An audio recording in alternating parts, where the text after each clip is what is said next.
Hello everyone and welcome to today's webinar. My name is Madeleine Evans-Brown. I am the Marketing and Communications Manager here at A2B Assessments. Just a little bit of housekeeping before we proceed. If we can ask everyone to keep their cameras and their microphones turned off. We will be recording this session, so we will be sending a follow-up email for anyone who couldn't attend this session, and also you will have a link to this. So if you have any colleagues who may be interested in the information in this webinar, you can obviously pass this link on to them. We would love to hear from you. For those who aren't familiar with Microsoft Teams, on your bottom right there is a chat box function. If you can click on there throughout the session, if you've got any questions at all, my colleague Isaac Ampofo, who is our Customer Experience Manager, will do his utmost to respond to you as quickly as he can. If we get to the end and there are any questions that are still unanswered, we can carry on and leave this session open for another 5-10 minutes just to make sure your questions are answered.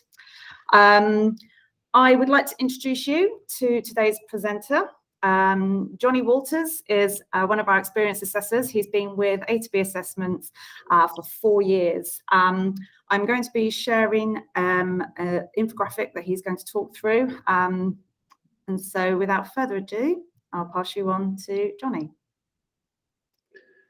Thanks, Madeleine. Thanks a lot. That's nice introduction. Yeah, 4 years. So I've been an assessor at A2B Assessments now for 4 years. So today, we're just going to be talking about the DSA process. What is DSA? And the main focus and the important area is to make students aware of this.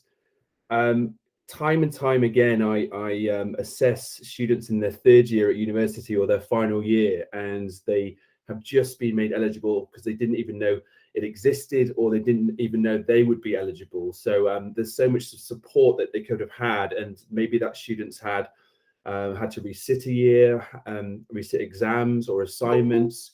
So it's really important today to talk about kind of what it is, what it entails, and what kind of support is out there.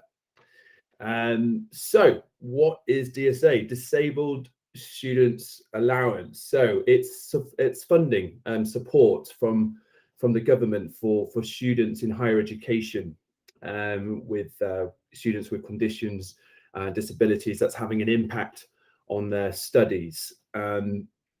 So today it's just about making sure that students get it sorted early, and make sure that they're aware that it exists. Yeah. So who is eligible? Well, so any student in the UK can apply for Disabled Students Allowance as long as you have evidence to show that you have a long-term illness or health condition. So for example, that would be diabetes or sickle cell, cancer, or HIV, or they have a specific learning difficulty, so dyslexia, dyspraxia, or autistic spectrum disorder, ADHD, that kind of area, and also mental health. So your backgrounds as well, you're probably aware that mental health has been on the rise dramatically over the years for various reasons. So so obviously that will include depression, anxiety, PTSD, schizophrenia, psychosis, all those kind of areas of mental health as well. So that, and then moving into the physical and sensory impairment. So wheelchair users, and a person with chronic pain, or a person with visual impairments or a hearing impairment, that kind of physical and sensory realm as well. But these are just examples. There are many, many more conditions as well. It's very nuanced, you see, as well. So I mean, I saw a student not so long ago, and it's like 1 in 10 million people have this condition. So I obviously had to look it up, do lots of research how it can impact the student, but obviously we find that out during the assessment as well. But yeah, it's very nuanced, and it's not a one box fits all, so to speak. So what does the support cover as well? I mean, again, this varies dramatically as well. So often there's funding towards a laptop and a printer, with assistive technology. So there could be spelling software, note-taking software, dictation software, reading software, all those kind of areas as well. And also moving away from that as well, travel as well. So taxis for physical disabilities, mental health or sensory impairments, ergonomic equipment for physical disabilities, hearing amplification equipment, having a sighted guide for visually impaired or a note taker. Also one-to-one study skills for specific learning difficulties, and one-to-one mentoring as well for mental health. Study skills, they help with a variety of things, note-taking strategies, written assignments, reading strategies, all those kind of areas, and the mentoring as well, just to make sure that if you have anxiety and depression or psychosis or the mental health disability, that you're not getting too overwhelmed about the workload. You're managing your time effectively, and you're reducing stress levels, especially during exam seasons, or when you're trying to meet deadlines as well. So all this kind of one-to-one support, hardware, software, there's so much out there, but it's our job basically during the assessment to find out what does the student need, what works for them, have they tried anything before, are they familiar with some of these softwares, and we'll try to build on that as well. But if they're not, fair enough, we'll introduce them to it and see if that works. It is flexible as well. If something's not working, we can try something else and then recommend something again. I mean, it's not like they have the assessment and then that's it. Something needs adjusting or tweaking or anything like that, we can do that with the right justifications. So we just basically try to tailor that support, to the specific needs of that student. So preparation then. So the student need medical evidence for their condition, so they need to send it into their funding body. So a simple way to get this is you can actually download the student finance medical evidence form online. I think Isaac might be able to maybe just put that in the chat, a link to that. And then you would get a medical professional to fill in that form, and then the student can use that to send it in. Or though, if they have a specific learning difficulty like dyslexia or dyspraxia, it needs to be the full diagnostic report, which is often generated from a psychologist. So that will cover areas such as reading speed, processing, working memory challenges. It will do all those specific tests, and it's quite long as well. Sometimes it can last for 2 to 3 hours, those diagnostic tests.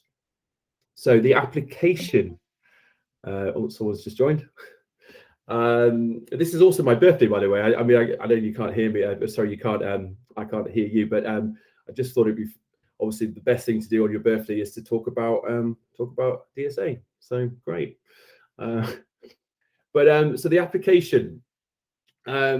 Yes, they need to fill out the DSA application and send their medical evidence to the correct funding body. So Student Finance England, which is often the case. I'm not sure where all of you are coming from, but Student Finance Wales, Scotland and Northern Ireland, depending where they are in the UK.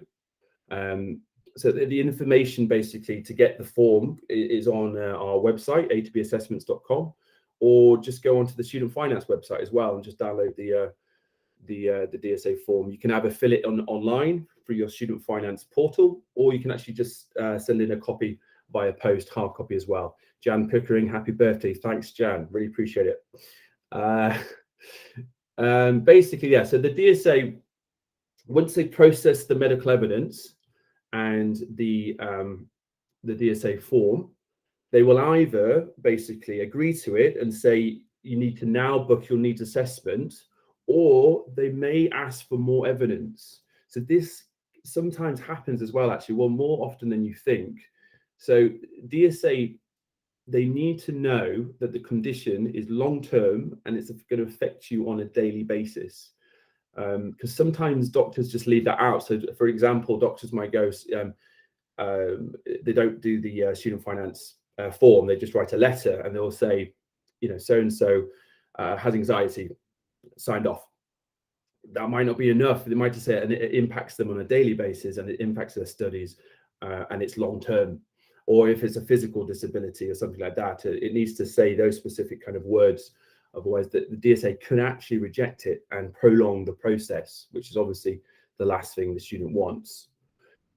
So I guess actually, in a way, this is why it's more efficient for the medical professional to fill in the DSA medical evidence form, just to speed along processing times, because there is a box that just says, is it long term and does it impact them on a daily basis? And literally the doctor just has to tick it, which confirms that straight away.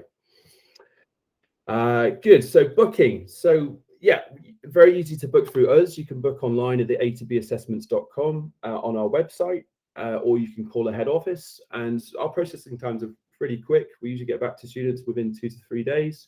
Or once DSA have processed all the information, they'll get a letter telling them to find their nearest assessment centre, and it will show the actual link of the website of where and how you can do that. Good. So once they basically found their assessment centre, but in their needs assessment, they come to us or someone else, and they have their needs assessment. So it's either face-to-face or video call or by phone. It usually takes about 1 or 2 hours, depending. And what we do, we work with the student. Basically, we have a report to write, and we go through the sections of study in the report. So we cover areas such as reading tasks, written assignments, managing time, exams, presentations, and talk about the challenges there that is related to their condition. So do they have any difficulties in those areas of study, which is condition related? And this is when we recommend support. So this is where we go down the software route or mentoring or, travel, taxis, things like that. And we're building up justifications together. So we're working with the student basically to build up justifications so we can send it to DSA, Student Finance, to be processed. Cool. Yeah, so the report will involve the types of support that's needed, and it will also include the suppliers as well, so the companies that are providing that support. We'll send off the needs assessment to their funding bodies. If it's Student Finance England, Wales, or whatever, we'll send that off to them to be processed within 10 working days of the needs assessment. And so just make sure that's in the right place. Yeah, so from the assessment, we'll send the report within 10 working days. And we do acknowledge as well that it is difficult. Essentially, you're talking about your difficulties for like an hour or 2 hours. We do acknowledge that, and we basically we do pride ourselves actually just making the assessment as relaxed as possible and not overwhelming, and just being very clear from the beginning. What's the process? Where are they? What's the support involved? And there's a lot of questions that need answering, and I guess the student can sometimes just have not a clue what it is. So it's just our job to very quickly just explain what it is and just put them at ease, and make sure that it's a very it's supposed to be a relaxed process and just a relaxed discussion really. So we just make it as student focused as possible. Okay, so when we've sent off the report, it can take up to 20 working days. We send off the report to Student Finance at the DSA department, and it can take up to 20 working days for them to process the report.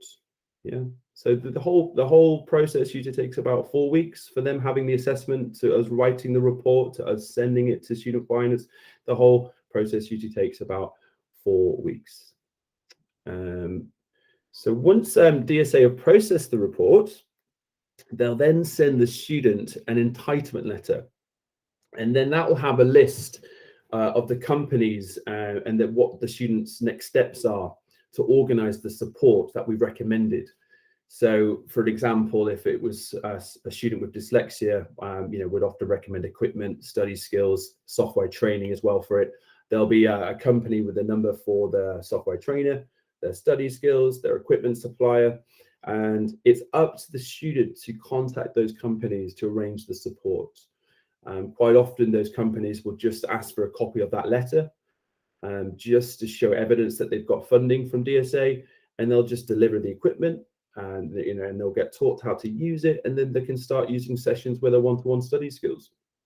There's also a general allowance in there as well, and it's all in the letter when the students can read it. General allowance for ink and paper, photocopying, and things like that they can get reimbursements for.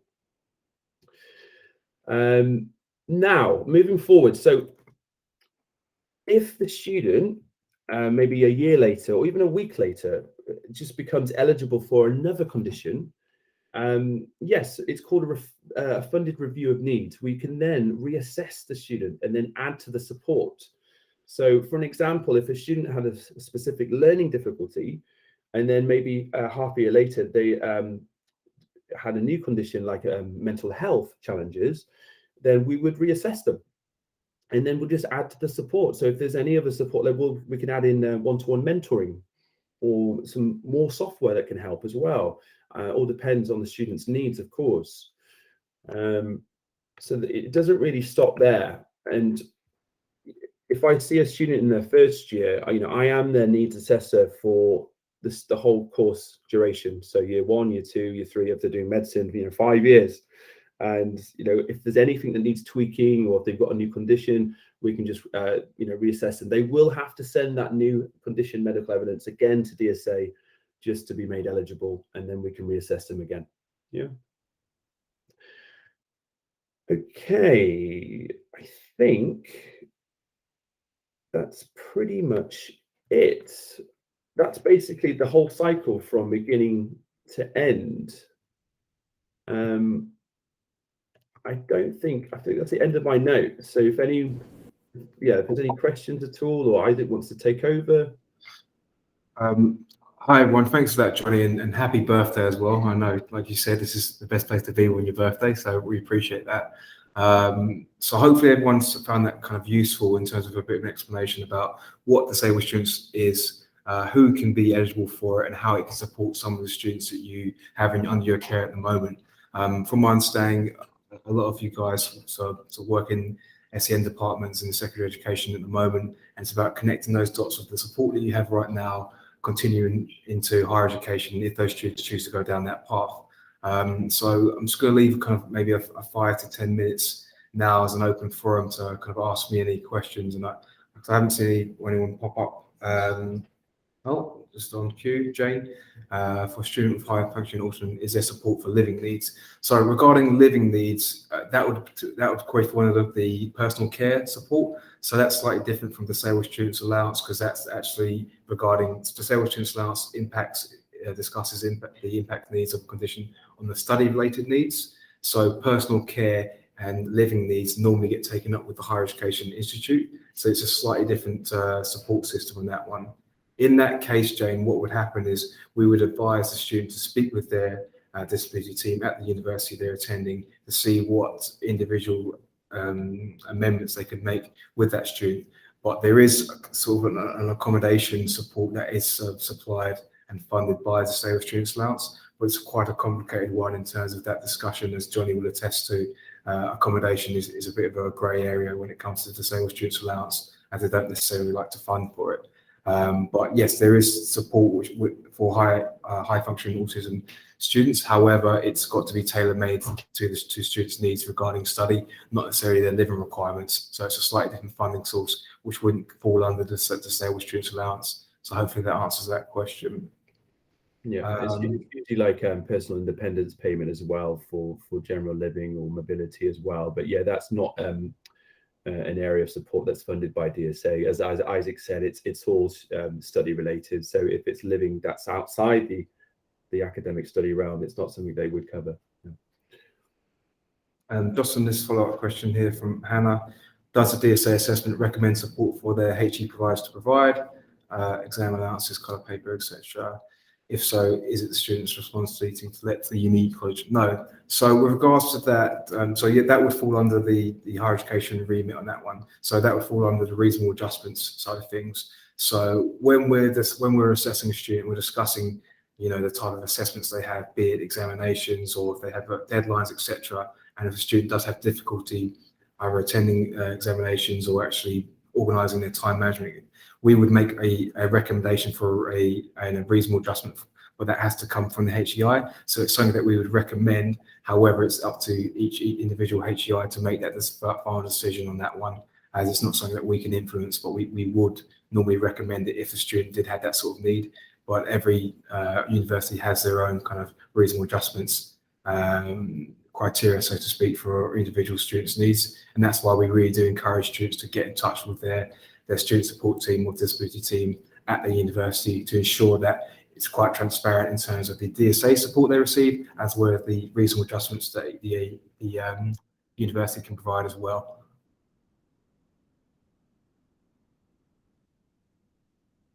No worries. Is there any financial support to cover the cost of the full diagnosis report? Karina, on that one, is that the diagnosis report for the learning difficulties such as dyslexia? Are you talking about the actual the assessment itself? Because the assessment cost comes out of the students disabled students allowance, so there's no cost from the students end regarding that. But in terms of the actual learning difficulties, so in terms of an educational psychologist assessment carried out, it's a bit of again, there's no support available from the DSA, but generally a lot of HEIs have a hardship fund which can cover the cost of those because I appreciate they are quite expensive. So it's best for the student to reach out to the HEI to see if they have an in-house team to actually carry out that assessment prior to coming in. If a student has had an educational psychologist report prior to them attending university, that's absolutely fine as well. Student Finance now accepts medical evidence from a student regarding specific learning difficulties pre-16. So if they had a report when they were sort of 10 or 12 years old, that could actually count as medical evidence, and that could be used so the student wouldn't have to go for it again. However, in terms of the funding available for that, it would be best to reach out to the actually HEI itself and see if there's actually a hardship fund, or if they actually do those assessments in-house, because some universities do have a team to actually diagnose dyslexia, dyspraxia, etc., and other learning difficulties that a student may have. So hopefully that answers. You're welcome. Okay, Jess. Rank addition, how doctors are unaware it's long term. I'm not all eligible. So on that one, Jess, what I would suggest is essentially asking your doctor. It sounds like this most likely would impact you on a day-to-day basis. So I'd ask your doctor to actually put that up in writing in a GP letter to send it into the Disabled Students Allowance team and have them review it. I think it's something you could just certainly discuss with your GP in terms of the day-to-day difficulties that you may face as a result of that brain condition, and they could put that in their report, and then you could submit that. I would like to say that would 100% be supported by the Disabled Students Allowance, just from the students I've seen with brain conditions in the past. And it's best to go back to your GP and actually go through that process with them themselves to discuss how it impacts you on a day-to-day basis, and then they can send that medical evidence, you can send that medical evidence on to your funding body, and when you're applying for the Disabled Students Allowance, and you should be able to get approved for that. And if they do come back and ask for more, then essentially you can actually answer their questions and go again. When Student Finance do ask for more evidence, they generally ask for more detail in terms of how it impacts you on a day-to-day basis. Like Johnny said earlier, that's something that's quite key and critical, having that area saying, does this impact me on a day-to-day basis? After we've had this webinar, guys, I will send a link to the medical evidence of the actual DSA form, so you can all check it out for yourself. It's quite a long document, however, it is quite comprehensive in terms of what you need to submit when applying for the Disabled Students Allowance. So that might help you out and give a bit more context to what I'm saying. But hopefully that answers your question, Jess. But if not, please just ping me another message. You're welcome.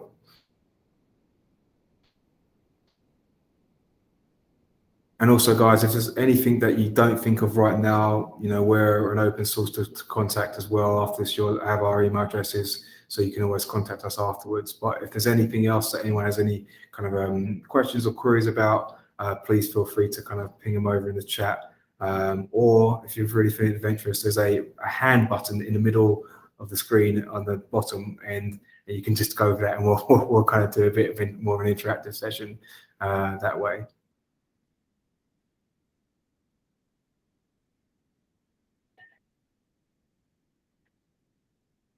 Okay, no worries. Fantastic. In that case, what I'll do is I'm going to hand over to my colleague Madeline now in a second. But thank you everyone for attending. And like I said, if you do have any follow-up questions that come up, oh, hold the mic. Hold the mic. Everyone pause, sit down. Nelson, sorry, yeah, what's your question, please?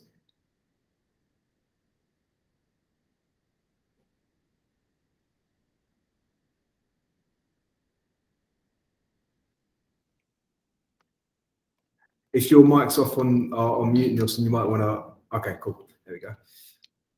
Students are in sixth form. Do they need to reapply? Okay. So yes, the short answer is yes. So if a student is in sixth form and they haven't already applied for the DSA, they can apply for it at 17 when they're 17 years old, and that gets the ball rolling straight away. And essentially, the sooner you apply for DSA, the better, because student finance processing times can be quite long. So the sooner you apply, the better it is. In terms of reapplying, I think a student who's in sixth form probably wouldn't have already applied for disabled students already. So I always advise students who are coming into their second form. So sixth formers aren't eligible, no. It's for higher education on this one. So disabled students allowance is for any student studying a level 4 course and above. So that can be a foundation course at university or an undergraduate to postgraduate, as well as PhD. It's a slightly different funding source for PhD students, but it's generally higher education that the disabled students allowance is for students there. So hopefully that answers that question. For sixth formers, I believe, from my experience working in schools, that some schools do have an SEN department to actually help out with that one. And what we tried to do is actually match up previous support that student may have received during their time at school with what disabled students allowance will fund. So we'll try and match those together. But in answer to your question, are sixth formers not eligible not to actually receive the support? They can apply at that time, but they won't be able to receive the support because they're currently not studying at higher education.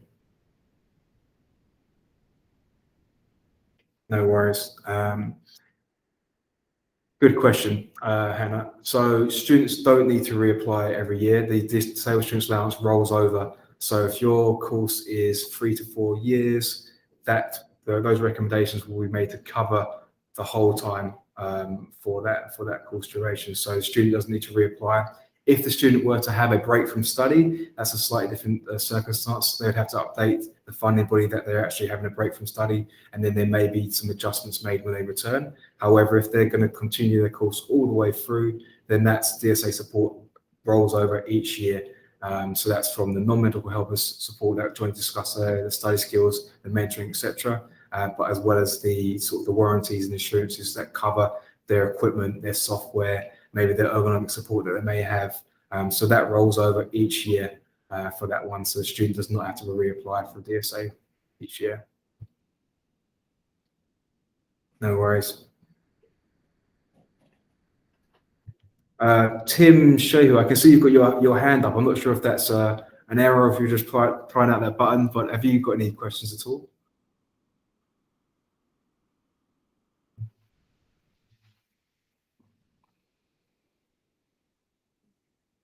Nope. Okay. Fantastic. Has anyone else got any questions at all before we kind of close off today? Okay, great. In that case, I'm going to hand over to my colleague Madeline now to just kind of conclude everything. Thank you, everyone. Thank you, Isaac. Thank you, everyone, for your time in joining us in this webinar. Big thank you to Johnny, and big thank you to Isaac for answering the questions.